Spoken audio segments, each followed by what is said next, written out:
আসসালামু আলাইকুম এভরিওয়ান। অভিনয়ের জীবন গল্পের 6 নম্বর পার্ট। তো চলো বেশি কথা না কইয়া গল্প শুরু করা যাক। আইমানকে কল দিলাম, আজ রাত ওর সাথেই থাকতে হবে, কারণ এত রাতে বাসায় যাওয়া ঠিক হবে না। আইমান বলল ওদের বাসায় যাওয়ার জন্য। যেতে যেতে ভাবতে লাগলাম, অবন্তীর জন্য এত কিছু করলাম, অথচ সে এক মুহূর্তে সব ভুলে গেল। তাহলে 2 রাতে যে আমার সাথে ঘুমাইছে ওটা কেন করলো?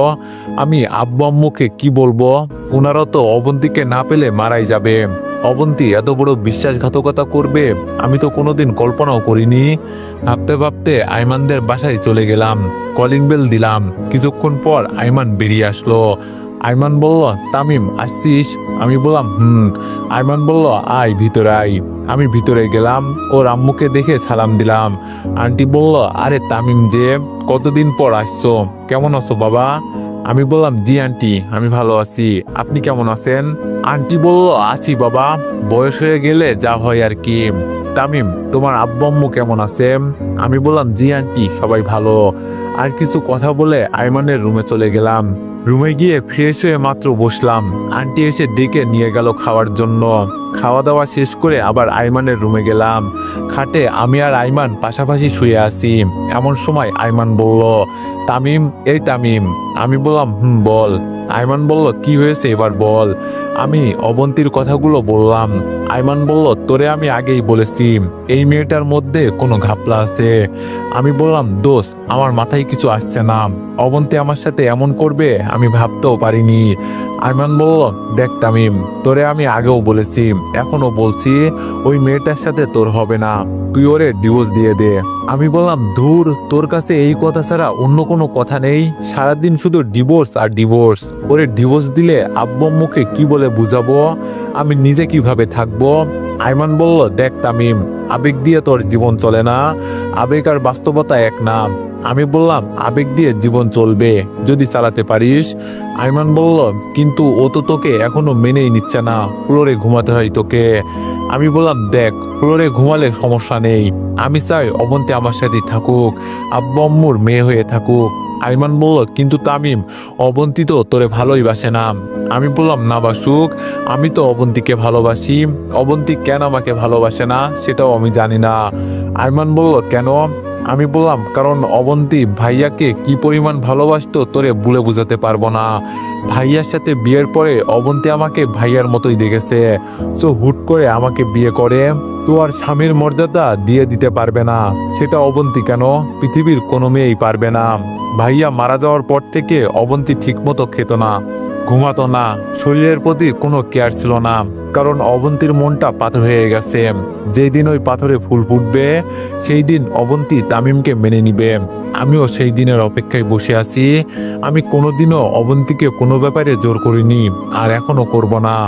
আইমান বলল, কিন্তু অবন্তী তো আজকে বলে দিছে তোকে মেনে নিবে না। আমি বললাম, সেটাই তো বুঝতেছি না, হঠাৎ করে অবন্তীর কি হলো? হাসপাতালে গিয়ে আমাকে জড়িয়ে ধরে কান্না করেছিল, তারপর কিছু একটা চিন্তা করে ছেড়ে দিয়েছে। আইমান বলল, আচ্ছা দোস্ত, কিছু মনে না করলে একটা কথা বলতাম। আমি বললাম, বল, মনে করার কি আছে? আইমান বলল, অবন্তীর কি কারোর সাথে রিলেশন আছে বা ছিল? আমি বললাম, আমার জানা মতে নাই, কারণ অবন্তীর আম্মু বলেছিল অবন্তীর নাকি কোনো ছেলে ফ্রেন্ডও নাই, সে জায়গায় বয়ফ্রেন্ড আসার তো কোনো প্রশ্নই আসে না। আইমান বলল, তো তুই এখন কি করবি? তোর আব্বু আম্মুকে বলে দিব ওর ব্যাপারে? আমি বললাম, এখন না, আরো কিছুদিন দেখি, এখন বলে দিলে ওনারা অনেক কষ্ট পাবে। আইমান বলল, তামিম, আমার মাথা ঘুরতেছে, তুই তোর আব্বু আম্মুকে বলবি না, নিজেও করবি না, তাহলে কি করবি? আমি বললাম, আমার মনে হয় এখানে বিশাল একটা রহস্য আছে যেটা আমি জানি না। আইমান বলল, তো কি করবি এখন? আমি বললাম, দোস্ত, তোকে একটু কষ্ট করতে হবে। আইমান বলল, কি? আমি বললাম, দেখ, আমি তো অফিসে চলে যাব, সারাদিন ওখানেই থাকতে হবে, তুই তো ফিরে আসিস, তুই যদি অবন্তীকে ফলো করতি, ও কি করে, কার সাথে যাই, তোর বাইক আছে, সমস্যা হবে না, প্রয়োজনে আমি তোর তেলের টাকা ভরে দিব। আইমান বলল, এই হারামি, তুই পাগল হয়েছিস? তোর কাছ থেকে আমি টাকা নিব? তুই আমার বেস্ট ফ্রেন্ড, তোর জন্য আমি সব করতে রাজি আছি। আমি বললাম, থ্যাঙ্কস দোস্ত, তাহলে কালকে থেকে ওরে ফলো করা শুরু কর। আমি তোরে অবন্তীদের বাসা দেখিয়ে দিব। আইমান বলল আচ্ছা ঠিক আছে, এখন ঘুমা। তারপর এপাশ হয়ে শুয়ে গেলাম। ঘুম আসছে না, বারবার অবন্তীর কথাই মনে পড়তে লাগলো। ভাবতে ভাবতে ঘুমিয়ে গেলাম। সকালে ঘুম থেকে উঠে নাস্তা করে আইমান আর আমি বাইক নিয়ে বের হলাম। আইমানকে অবন্তীর বাসায় দেখিয়ে আমি অফিসে চলে গেলাম। কাজ করতে লাগলাম আর আইমানকে বারবার কল দিয়ে জিজ্ঞেস করতে লাগলাম, কিন্তু কোনো খবরাখবর নাই। অফিস শেষ করে বাসায় গেলাম। আব্বু আম্মু আমার উপর ফায়ার হয়ে আছে। আব্বু বলল, কিরে তুই একা কেন, আমার মেয়ে কোথায়? আমি বললাম আসিনি। আম্মু বলল, আসিনি? তুই কালকে ওর সাথে ঝগড়া করে চলে আসিস কেন? আমি বললাম, কি, তোমাদের এসব কথা কে বলেছে? আব্বু বলল, তুই কি ভাবছিস অবন্তীর সাথে আমাদের কথা হয় না? অবন্তী আমাদের বলেছে। আমি কি বলবো বুঝতেছি না। আম্মু বলল, কালকে কোথায় ছিলি? আমি বললাম আইমানদের বাসায়। আম্মু বলল, অবন্তী তোরে কি বলেছে? আমি বললাম আরো কিছুদিন ওইখানে থাকবে। মিথ্যা বললাম। আম্মু বলল, যা গিয়ে ফ্রেশ হয়ে আয়। যাহ বাবা, বেঁচে গেলাম। মনে হচ্ছে আমাকে রিমান্ডে দিয়েছে। শালা অবন্তী আব্বু আম্মুকে কি বুঝিয়েছে কে জানে। আমার সাথে একরকম করলো আর আব্বু আম্মুর সাথে অন্যরকম, বুঝলাম না। যাই হোক, খেয়ে দিয়ে ঘুমিয়ে গেলাম। পরের দিন ঘুম থেকে উঠে রেডি হয়ে অফিসে চলে গেলাম। এভাবে 2 দিন গেল। অবন্তীর সাথে আমার কোনো যোগাযোগ হয়নি। সেও আমাকে কোনো কল বা মেসেজ দেয়নি। একদিন অফিসে কাজ করতেছি, 10টা 30 বাজে। এমন সময় আইমান কল দিল। আইমান বলল, হ্যালো তামিম। আমি বললাম, বল। আইমান বলল, তুই কই? আমি বললাম, অফিসে। তুই কোথায়? আইমান বলল, আমি তো অবন্তীর বাসার সামনে। আমি বললাম, কোনো খবর পাইছিস? আইমান বলল, এইমাত্র একটা গাড়ি অবন্তীদের বাসার সামনে আসলো আর অবন্তী সেটাতে উঠে চলে যাচ্ছে। আমি বললাম, গাড়িতে কে দেখছিস? আইমান বলল, না দেখা যাচ্ছে না। আমি বললাম, আচ্ছা দোস্ত, তুই গাড়িটা ফলো কর আর কি হয় আমাকে জানা। আইমান বলল, আচ্ছা ঠিক আছে। কলটা কেটে দিল। আমি একটু টেনশনে পড়ে গেলাম। অবন্তী কার সাথে ঘুরতেছে? 11টা 20-এ আইমান আবার কল দিল। আইমান বলল, তামিম। আমি বললাম, বল। আইমান বলল, ঘটনা তো কিছুই বুঝলাম না। আমি বললাম, কেন, কি হয়েছে? আইমান বলল, তোর অবন্তী তো লিমার সাথে। আমি বললাম, কোন লিমা? আইমান বলল, আরে বেটা, আমাদের ফ্রেন্ড, তোর বসের মেয়ে। আমি বললাম, অবন্তী তো লিমার কথা শুনতেই পারে না। আইমান বলল, জানি, তোর বিশ্বাস হবে না, আমি ছবি পাঠাচ্ছি, তুই দেখ। আমি বললাম, আমার কাছে নর্মাল মোবাইল। আইমান বলল, আচ্ছা বিকালবেলা দেখা করিস। আমি বললাম, ঠিক আছে। আজকে অবন্তী লিমার সাথে কি করে? আইমান বলল, আমি কেমনে বলবো, তুই লিমারে জিজ্ঞেস করিস। আমি বললাম, আচ্ছা তুই আর একটু ফলো কর। আইমান বলল, ওকে। আমি বললাম, আমি বিকালবেলা তোর সাথে দেখা করব। আইমান বলল, ওকে। কল কেটে দিল। কাজ শেষ করে বিকালবেলা আইমানের সাথে দেখা করলাম। আইমান ওর মোবাইলে তোলা ছবিগুলো আমাকে দেখাতে লাগলো। আসলেই তো, এটা যে লিমা। কিন্তু অবন্তী লিমার নামও শুনতে পারে না। আমাকে কয়েকবার হুমকি দিয়েছে যাতে লিমার সাথে দেখা না করি, কিন্তু এখন দেখছি সে নিজেই লিমার সাথে হাত ধরাধরি করে হাঁটছে। কাহিনী তো একটা আছে যেটা আমি জানি না, কিন্তু আমাকে এভাবে বসে থাকলে চলবে না। এই কাহিনীটা কি সেটা বের করতে হবে। আইমান বলল, এই তামিম, কি ভাবতেছিস? আমি বললাম, দুইজন একসাথে কি করে সেটা। আইমান বলল, লিমাকে জিজ্ঞেস কর, তাহলে কাহিনী বুঝে যাবি।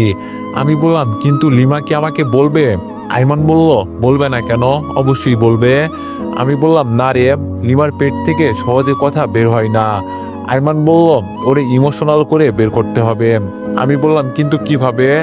আইমান বলল, কিছু একটা চিন্তা কর। আমি বললাম, দেখছি। আচ্ছা এখন কল দিব। আইমান বলল, তুই কি পাগল হয়েছিস? এখন দিলে ভুলেও বলবে না। তোর সাথে যখন দেখা হবে তখন সিস্টেমে জিজ্ঞেস করে নিবি। আমি বললাম, আচ্ছা ঠিক আছে। আরো কিছুক্ষণ আড্ডা দিয়ে বাসায় চলে গেলাম। খাওয়া দাওয়া করে বসে বসে ভাবতে লাগলাম, আসলে অবন্তী কি করতে চাচ্ছে। 2 দিন পর আমি অফিসে কাজ করতেছি। এমন সময় লিমা আমার ডেস্কে আসলো। লিমা বলল, কি রে তামিম, কি খবর? আমি বললাম, ভালো না রে। লিমা বলল, কেন, বইয়ের জন্য খারাপ লাগছে বুঝি? এই তো ফকিন্নি মুখ দিয়ে আসল কথা বের করেছে, বাকি কথাগুলো বের করে নেই। আমি বললাম, না রে দোস্ত, বইয়ের জন্য না। লিমা বলল, তাহলে? আমি বললাম, আমি আর বেশি দিন বাঁচবো না রে। লিমা বলল, তুই এগুলো কি বলিস, পাগল হলি নাকি? আমি বললাম, সত্যিই বলছি, ডাক্তার বলেছে আর বেশি দিন নাই। লিমা বলল, এই তোর শরীর ঠিক আছে তো? আমি একেবারে নরম গলায় বললাম, দোস্ত আমি তো চলে যাব, যাওয়ার আগে একটা রিকোয়েস্ট রাখবি প্লিজ। লিমা বলল, তুই কি বলতেছিস সেগুলো? আমার মাথা ঘুরতেছে, তোকে তো দেখে ভালোই মনে হচ্ছে। আমি বললাম, না রে, বল আমার রিকোয়েস্টটা রাখবি। লিমা বলল, কি রিকোয়েস্ট বল? এই তো লাইনে আইছে। আমি বললাম, অবন্তীর সাথে কি চলতেছে বলবি, মরার আগে জানতে চাই। লিমা চুপ করে আছে। আমি বললাম, কি হলো বল। লিমা বলল, তুই কিভাবে জানিস? আমি বললাম, তোকে আর অবন্তীকে আমি একসাথে দেখেছি, প্লিজ বল। লিমা বলল, তোর সাথে যখন আমি মায়ের বিয়েতে হেসে হেসে কথা বলছিলাম, তখন অবন্তী এসে আমার হাত ধরে কান্না করতে লাগলো আর বলল যাতে তোর সাথে যেন না মিশি। আমি বললাম, তো তুই কি বললি? লিমা বলল, আমি বলেছি তুই আর আমি জাস্ট ফ্রেন্ড, আর কোনো সম্পর্ক নেই। অবন্তীকে রাগানোর জন্যই আমরা বিয়েতে এমন করেছি। এরপর থেকে আমার আর অবন্তীর মাঝে ভালো একটা ফ্রেন্ডশিপ হয়ে যায়। আমরা এখন একে অন্যকে তুই করে ডাকি। আমি বললাম, তো আমাকে বলিসনি কেন?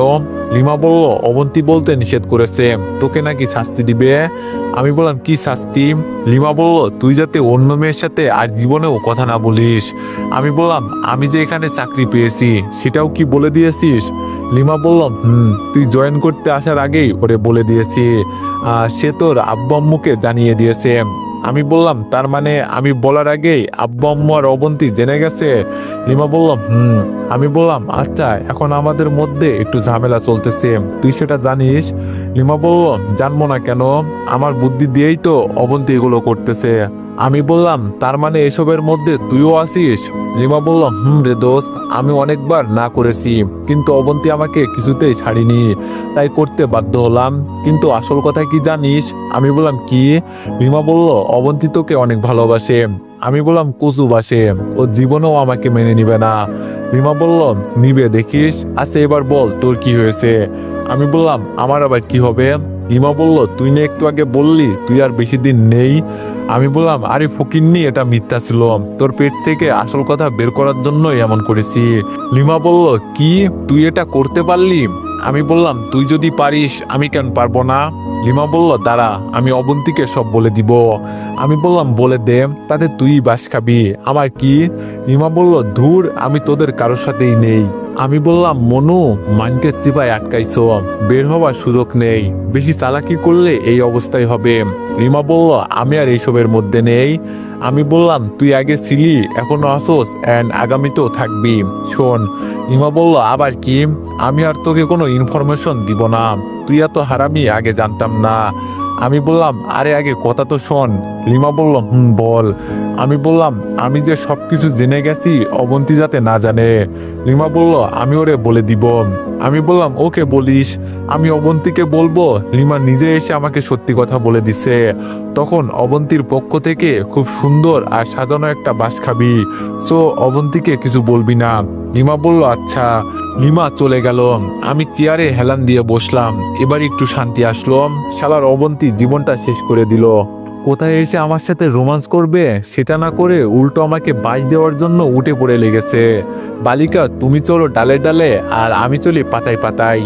তামিম কি জিনিস এবার ভালো করে টের পাবা। আইমান হারামিকে কল দিয়ে আসার জন্য বললাম, দেখা করব। সন্ধ্যার সময় আসলো। আইমানকে সবকিছু বললাম। আইমান তো পুরো টাসকি খেয়ে বসে আছে। আইমান বলল, আরে কি বলিস? আমি বললাম, সত্যি। আইমান বলল, অবন্তীর দিকে তাকালে তো মনে হয় নিষ্পাপ একটা মেয়ে, কিছুই জানে না, ভাজা মাছ উল্টে খেতে জানে না, কিন্তু ওর ভিতরে এত প্যাঁচ। আমি বললাম, দাঁড়া, আমি ওর প্যাঁচ বের করছি। আইমান বলল, একটা জিনিস আমার মাথায় আসছে না। আমি বললাম, কি? আইমান বলল, অবন্তী তোরে হঠাৎ শাস্তি দিতে যাবে কেন? আমি বললাম, আমি জানি না, সেখানেও হয়তো কোনো রহস্য আছে। আইমান বলল, দেখ এবার কি হয়। আমি বললাম, দোস্ত, আমি যাই, কালকে দেখা করব। আইমান বলল, কোথায় যাবি? আমি বললাম, এখন বাসায় যাব, রেডি হয়ে অবন্তীদের বাসায় যাব। আইমান বলল, অবন্তীদের বাসায় কেন? আমি বললাম, তুই এখনো ছোট, বুঝবি না কিছু, আরো বড় হয়ে নে, তারপর নিজে নিজে বুঝে যাবি। আইমান আবুলের মতো তাকিয়ে রইল। আমি বাসায় চলে গেলাম। ফিরে এসে আব্বুর কাছে আসলাম। বাবা বলল, কোথাও যাবি নাকি? আমি বললাম, বাবা বলল, কোথায়? আমি বললাম, তোমার বেয়াই মশের বাসায়।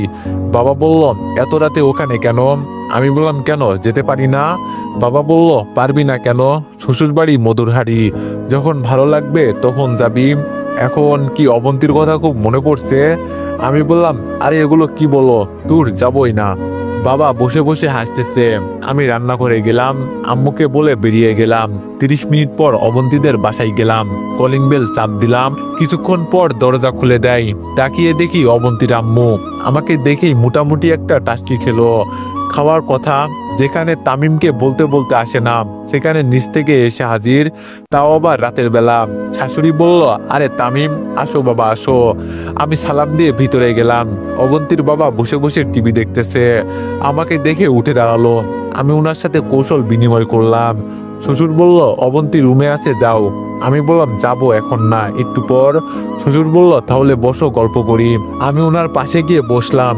বাবা মায়ের কথা জিজ্ঞেস করলাম, চাকরি বাকরির কি খবর জিজ্ঞেস করলাম। আমি ওনার পাশে বসে সবকিছুর উত্তর দিচ্ছি। কিছুক্ষণ পর অবন্তী আসলো। আমাকে দেখেই ভূত দেখার মতো অবাকে দাঁড়িয়ে রইল। আমি ওরে পাত্তা না দিয়ে আবার শ্বশুরের সাথে কথা বলতে লাগলাম। একসাথে খেয়ে আমি অবন্তীর রুমে চলে গেলাম। একটু পর অবন্তী আসলো। অবন্তী বলল, কি ব্যাপার, তুমি এখানে আসছো কেন? আমি বললাম, সেটা আপনাকে কেন বলবো। অবন্তী বলল, আজব তো, আমার রুমে এসে শুয়ে আসো, অথচ আমাকেই বলবে না। আমি বললাম, আমি আমার বইয়ের রুমে আসছি, আপনার সমস্যা কোথায়? অবন্তী বলল, তামিম, এসবের মানে কি? আমি বললাম, মানে খুব সোজা, আমি আমার বউয়ের কাছে আসছি আর বউয়ের সাথেই থাকবো। অবন্তী বলল, দেখো তামিম, ভালো হবে না কিন্তু, আমি কিন্তু চিৎকার করব। আমি বললাম, তো করেন, দেখি কি আসে। অবন্তী একটু ভয় পেয়ে গেল। তারপর আমার একটু সামনে আসলো। অবন্তী বলল, তামিম, তুমি সত্যি করে বলো তো কেন আসছো? আমি বললাম, কেউ একজনকে অনেক ভালোবেসে ফেলেছি, ওরে ছাড়া থাকতে পারছি না, তাই চলে আসলাম। অবন্তী কিছুক্ষণ আমার দিকে অবাক হয়ে তাকিয়ে রইল। তারপর আমার পাশে এসে বসলো। অবন্তী বলল, কাকে ভালোবাসো? আমি বললাম, যে এখন আমার পাশে বসে আছে। অবন্তীর চোখে পানি টলমল করতেছে। আমি ওর একটা হাত ধরে বললাম, আমি কি এতই বাজে, এতই খারাপ যে আপনি আমাকে মেনে নিতে পারছেন না? অবন্তী চুপ করে আছে। আমি বললাম, এটা ঠিক যে আপনি কখনো আমাকে মন থেকে মেনে নিবেন না। আবার এটাও জানি কোনো এক কারণে আপনি আমাকে শাস্তি দিতে চেয়েছেন, কিন্তু এমন শাস্তি দিচ্ছেন আর একটু হলেই তো আমি পৃথিবী ছেড়ে শেষ করার আগেই। অবন্তী আমার মুখে হাত দিল। অবন্তী বলল, না প্লিজ, এগুলো ভুলেও মুখে আনবে না। একজনকে হারিয়ে ফেলেছি, আর কাউকে হারাতে চাই না। এইসব কিছুর জন্য আমি অনেক অনেক সরি। আমি বললাম, তো কেন এমন করলেন আমার সাথে? আমার দোষটা কি ছিল? অবন্তী বলল, তুমি যখন মায়ের বিয়েতে লিমার সাথে হেসে হেসে কথা বলতেছিলে, সেটা দেখে আমার ভিতরে একটা মোচড় দেয়। মনে হলো আমি খুব দামি একটা জিনিস হারিয়ে ফেলতেছি। তোমার আড়ালে আমি লিমাকে সব বলি, তখন উনি হাসি মুখে সব বলে দেয়, যেটা তোমার আর ওর প্ল্যান ছিল। তবু আমার মনে একটা ভয় ছিল যে তোমাকে যদি কেউ নিয়ে যায় বা তুমি যদি অন্য কারো হয়ে যাও, সেজন্য সেই দিন রাতে তোমাকে জড়িয়ে ধরে ঘুমিয়েছিলাম। আমি বললাম, সেটা না হয় বুঝলাম, কিন্তু আমি অ্যাক্সিডেন্ট হওয়ার পর একবারও জাননি কেন? অবন্তী বলল, গিয়েছি, সেটা তুমি দেখার আড়ালে। তুমি যখন ঘুমিয়ে থাকতে তখন যেতাম, আব্বু আম্মুর সাথে কথা বলে তোমার মাথায় হাত বুলিয়ে দিয়ে আবার চলে আসতাম। আমি বললাম, কিন্তু এত নাটক করার মানে কি? অবন্তী বলল, তামিম, তুমি যখন চাকরিটা পাইছো তখন আমি কি পরিমাণ খুশি হয়েছি তা বলে বোঝাতে পারবো না। কিন্তু দুঃখের বিষয়, তুমি তোমার চাকরির ব্যাপারে কিছুই বলনি, উল্টো লিমাই আমাকে বলেছে। আমি বললাম, তখন বলিনি ঠিক আছে, কিন্তু বাসায় এসে তো বলতাম। আমি ভাবছিলাম মিষ্টি কিনে নিয়ে গিয়ে আব্বু আম্মু আর আপনাকে একসাথে খুশির খবরটা দিব। অবন্তী বলল, সেটা না হয় ঠিক আছে, কিন্তু একবার কল করে বললে কি এমন ক্ষতি হয়ে যেত? আমি বললাম, ক্ষতি হতো না, ইচ্ছা ছিল বাসায় গিয়ে বলবো। আচ্ছা, সেই দিন রাতে আমাকে এত অপমান কেন করলে তাহলে? অবন্তী বলল, তামিম, আমি জানি তুমি অনেক ভালো, তোমাকে হার্ট করার মতো কোনো কথা আমার কাছে ছিল না, তাই সেদিন আবল তবল কি বলেছি নিজেও জানি না। আমি বললাম, তো কেন বললেন? অবন্তী বলল, তোমার ভাইয়া যখন ছিল তখন আমাদের মাঝে খুব ভালো একটা সম্পর্ক ছিল, কিন্তু তুমি প্রতিদিন কাজ থেকে এসে ফ্লোরে ঘুমিয়ে যেতে। আমি বললাম, আপনি তো বলেছেন আপনি আমাকে মেনে নিতে পারবেন না, সেজন্যই তো ফ্লোরে থাকতাম। অবন্তী বলল, তামিম, জানো, তোমার ভাইয়াকে এত ভালোবেসেছিলাম যে তোমার ভাইয়ার জায়গায় অন্য কাউকে কোনোদিন কল্পনাও করতে পারি না, তাই তোমাকে কথাগুলো বললাম। কিন্তু সত্যি কথা হচ্ছে, এইভাবে তো আর লাইফ যায় না। আমি বললাম, তো আমাকে বলতেন। অবন্তী বলল, সব কথা মুখে বলতে নেই, কিছু কথা বুঝে নিতে হয়। তুমি যদি ফ্লোরে না থেকে খাটে থাকতে, আমি কি কিছু করতে পারতাম? আমি বললাম সেটা না হয় পারতেন না, কিন্তু পরে বলতেন সব পুরুষই সমান, শুধু মেয়েদের সাথে থাকতে চাই। অবন্তী বলল মোটেও না। আমি বললাম তো এত কিছু করার কারণটা কি? অবন্তী বলল দেখলাম। আমি বললাম কি দেখলেন? অবন্তী বলল আমার বরটা আমাকে ভালোবাসে কিনা। আমি বললাম তাই নাকি? অবন্তী বলল হুম। আমি বললাম তো কি রেজাল্ট পেলেন? অবন্তী বলল সেটা জানি না, তবে এটা মনে হচ্ছে পৃথিবীর ভাগ্যবতী নারীদের মধ্যে আমি একজন, যে তোমার ভাইয়ার মতো ছেলেকে পেয়েছি। নিজের বাবা মায়ের চাইতেও 3 গুণ ভালো শ্বশুর শাশুড়ি পেয়েছি। আর সেরা ভাগ্যবতী এই জন্য সবশেষে তোমাকে পেয়েছি। আমি কি বলবো বুঝতে পারছি না। অবন্তী বলল খুব ভালোবাসি তোমায়, বলে বোঝাতে পারবো না। আমি বললাম কিন্তু আপনি যে বললেন অন্য কোনো মেয়েকে বিয়ে করতে, আমি তো আইমানকে বলে দিছি অন্য মেয়েকে খুঁজতে। অবন্তী বলল ওই কি বললে তুমি? খুন করে ফেলবো। আমি বললাম কেন, আপনি তো বললেন। অবন্তী বলল আমি বললেই কি করতে হবে? আমি বললাম আপনার আবদার নারীকে পারি। অবন্তী বলল খুব ভালোবাসি তোমায়, পারবো না তোমাকে ছাড়া থাকতে, পারবো না তোমাকে অন্য কারো হতে দিতে। আমি চুপ করে রইলাম। আমি বললাম ভাবতেছি আপনাকে এখন কি বলে ডাকবো, ভাবি নাকি অবন্তী? অবন্তী বলল মার খাবা কিন্তু, ভাবি কেন ডাকবে? আচ্ছা মাঝখানে ভাবি ডাকিও, ভাবি ডাক শোনার মাঝেও অন্যরকম একটা আনন্দ আছে। আমি বললাম ও তাই নাকি? অবন্তী বলল বাট একটা শর্ত আছে। আমি বললাম কি সেটা? অবন্তী বলল আজ থেকে আপনি নয় তুমি করে বলতে হবে। আমি বললাম কিছুক্ষণ চুপ করে রইলাম। অবন্তী বলল এই তামিম চুপ করে আছো কেন? আমি বললাম ভাবতেছি। অবন্তী বলল কি ভাবছো? আমি বললাম আব্বু আম্মুর ইচ্ছাটা কিভাবে পূরণ করব, আজ থেকে কার্যক্রম শুরু করব কিনা সেটা ভাবছি। অবন্তী বলল কোন ইচ্ছা? আমি বললাম ওই যে নাতি নাতনির ইচ্ছাটা। অবন্তী লজ্জায় লাল হয়ে গেল। তারপর বলল এই একদম ফাজলামো করবে না। আমি বললাম ফাজলামো করি তাই না? এই কথা বলেই অবন্তীর হাতটা ধরে এক টান দিলাম। অবন্তী নিজেকে কন্ট্রোল করতে না পেরে আমার বুকের উপর এসে পড়ল। অবন্তী বলল এই তামিম শোনো শোনো। আমি বললাম বলো। অবন্তী বলল তোমার না অনেক ইচ্ছা ধুমধাম করে বিয়ে করা? আমি বললাম ছিল, বাট এখন বলে লাভ কি? অবন্তী বলল বলে লাভ আছে, আমাদের বিয়েটা আবারও হবে, এন্ড সেটা তোমার ইচ্ছা মতোই। আমি বললাম অনেক টাকা লাগবে, কিন্তু পাবো কোথায়? অবন্তী বলল সেটা তুমি জানো, বাট যদি বিয়ের অনুষ্ঠান না হয় তাহলে কিন্তু আমি তোমাদের বাসায় যাব না, আর আমাকে টাচও করতে দিব না। আমি বললাম এটা কেমন কথা? অবন্তী বলল যেটা বলেছি সেটাই হবে। আমি বললাম আরে ধুর, এই মুহূর্তে টাকা কই পাবো, আর আব্বু আম্মুকে কি বলবো? অবন্তী বলল আচ্ছা আব্বু আম্মুকে বোঝানোর দায়িত্ব আমার। আমি বললাম আচ্ছা দেখি কি করা যায়। অবন্তী বলল দেখো, আর এখন নিচে থাকবা। আমি বললাম মানে? সবকিছুই তো ঠিকঠাক, আবার নিচে কেন? অবন্তী বলল কোনো কিছুই ঠিক নেই, বলছি না অনুষ্ঠান ছাড়া তোমার মনের আশা পূরণ হওয়া ছাড়া খাটে উঠতে দিব না। আমি বললাম এটা কোনো কথা? নিজে থেকে থেকে আমার সমস্যা হয়ে গেছে, প্লিজ আজকে অন্তত উপরে থাকতে দাও। অবন্তী বলল ওকে, বাট একটা শর্ত আছে। আমি বললাম কি শর্ত? অবন্তী বলল আমাকে টাচ করতে পারবা না, দুজনের মাঝখানে কোলবালিশ থাকবে। আমি বললাম আচ্ছা বাবা ঠিক আছে, তারপরে উপরে থাকি। অবন্তী বলল ওকে, ওই পাশে গিয়ে শুয়ে পড়ো। আমি বললাম আপনি ঘুমাবেন না? অবন্তী বলল বলছি না তুমি করে বলতে। আমি বললাম ও সরি। অবন্তী বলল তুমি ঘুমাও, আমি পরে ঘুমাবো। কি আর করার, মাঝখানে একটা কোলবালিশ দিয়ে ঘুমিয়ে গেলাম।